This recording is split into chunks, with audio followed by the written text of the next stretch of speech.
We are told a story about our past, a story of slow, steady progress. From simple tools to complex machines, we're told we stand at the peak of human achievement. But what if that story is wrong?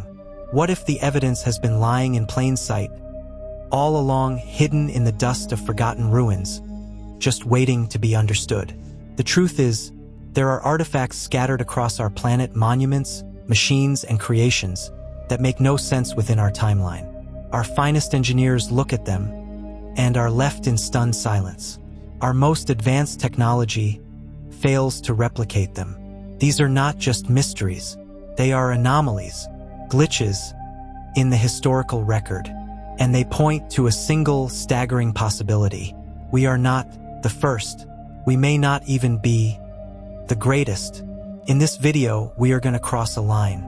We are going to look at 5 discoveries that official science cannot explain. 5 pieces of a puzzle that, when put together, suggest a history of humanity far older, far stranger, and infinitely more mysterious than we were ever taught. This is not just a history lesson. This is an investigation into a forgotten world. Do not look away. What you are about to witness will challenge your reality.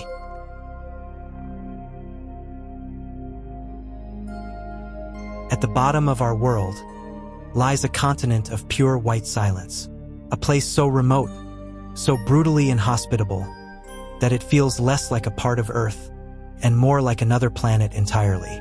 For centuries, it has guarded its secrets under a sheet of ice 2 miles thick. But sometimes, the ice whispers back. On a remote mountainside afar from any known expedition, satellite imagery captured something that defies all logic. A structure that, at first glance, seems to be a trick of the light, a mere shadow until you look closer.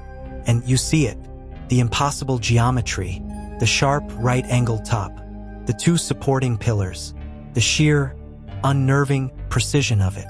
Scientists have dismissed it as a rare, natural fracturing of the rock, a simple trick of nature. But your eyes don't lie. Nature creates chaos.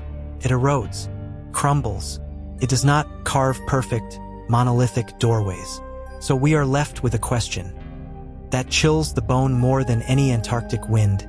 Who built this? And more importantly, what was it for? Was it a seal for an ancient repository meant to protect something inside the mountain? A marker pointing towards a location lost to time? Or was it, as some theories suggest, an entrance, a gateway to a world buried deep beneath the ice, a world that was frozen in time long before our recorded history began? Imagine what could be down there, a lost civilization entombed in a single catastrophic freeze. Technology and knowledge from a time when this continent was green. Artifacts that would rewrite every history book we have ever written. This is not just a rock formation. It is a sentinel, standing in eternal vigil over a truth we are not yet meant to uncover. It is a mystery, frozen in time, waiting for the day the ice finally gives up its ghosts.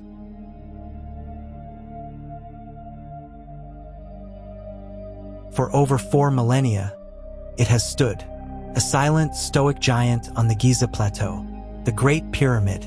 We've crawled through its known passages, studied its chambers, and yet, we've always felt it, a sense that it was holding its greatest breath. For centuries, we believed we had mapped its final secrets. But then we learned to listen with new ears. Using subatomic particles from space itself, we peered through stone for the first time, and the pyramid spoke back. It revealed a void, a space, a hidden chamber perfectly sealed since the age of the pharaohs, isolated from every known passageway, a secret held for 4,500 years. Think about that, a space untouched by human hands since the time it was entombed in stone. No dust has settled there, no air has stirred. It exists in a state of perfect ancient suspension. And so, the greatest question in modern archaeology hangs in the air, thick as the stone itself. What is inside? Is it the ultimate royal tomb, hiding a pharaoh lost to history? Is it a repository, a library of lost knowledge, from a civilization whose wisdom we can only dream of? Scrolls of science, maps of stars we've forgotten, technologies that would seem like magic? Or is it something else? Something the builders never intended to be found. A safeguard, a seal. Perhaps the pyramid wasn't just a tomb for a king, but a prison for something else. This is no longer just a monument. It is a locked door, and we have just found the keyhole. The mystery of the Great Pyramid is no longer about what we know, but about what we are too afraid to discover.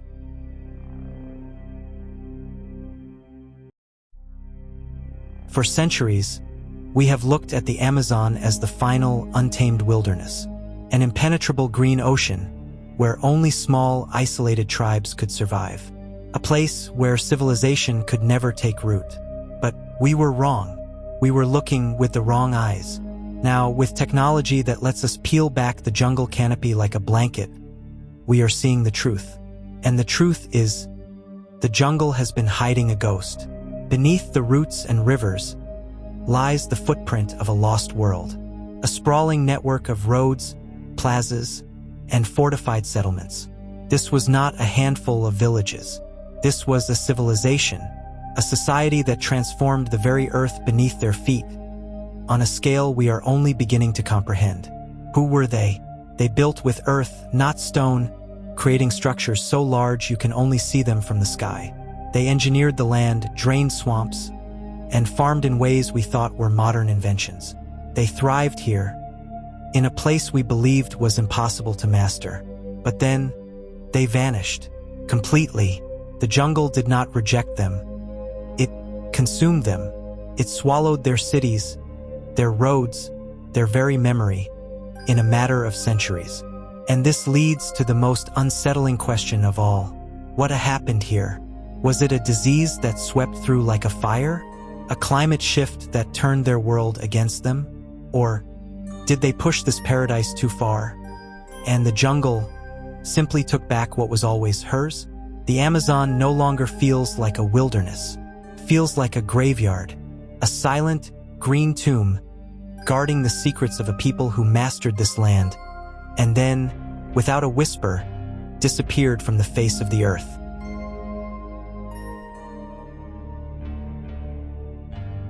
In the shadow of mountains, deep within forgotten jungles, and buried beneath the sands, they stand, not as monuments to be visited, but as warnings to be obeyed. These are the temples no one can enter, sealed not for years or centuries, but for millennia. For thousands of years, they have kept their covenant with silence. Their doors are fused shut, their passages intentionally collapsed. They were not abandoned. They were quarantined.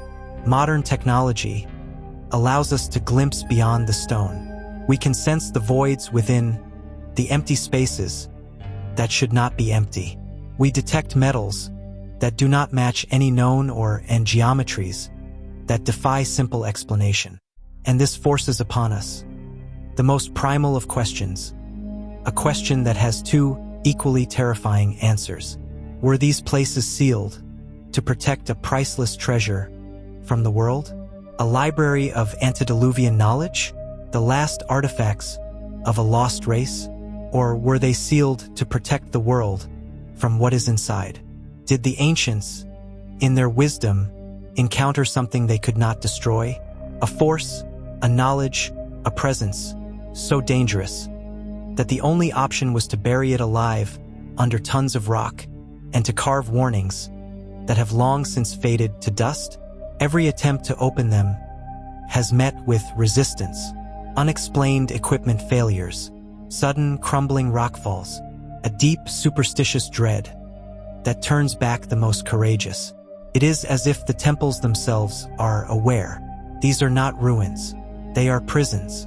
And as we stand outside, tools in hand, we must ask ourselves one final, chilling question.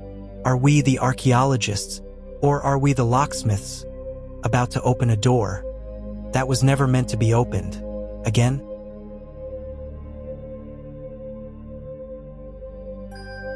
It looks ordinary, a simple clay pot, one of thousands from the ancient world. But this one is different. Inside this jar, buried for over 2,000 years, lies a secret that short-circuits our entire understanding of history. In 1938, archaeologists in Baghdad found it. They called it a curiosity, but when they looked closer, they saw it. A copper tube, an iron rod sealed with asphalt, and traces of an acidic agent, like vinegar or wine.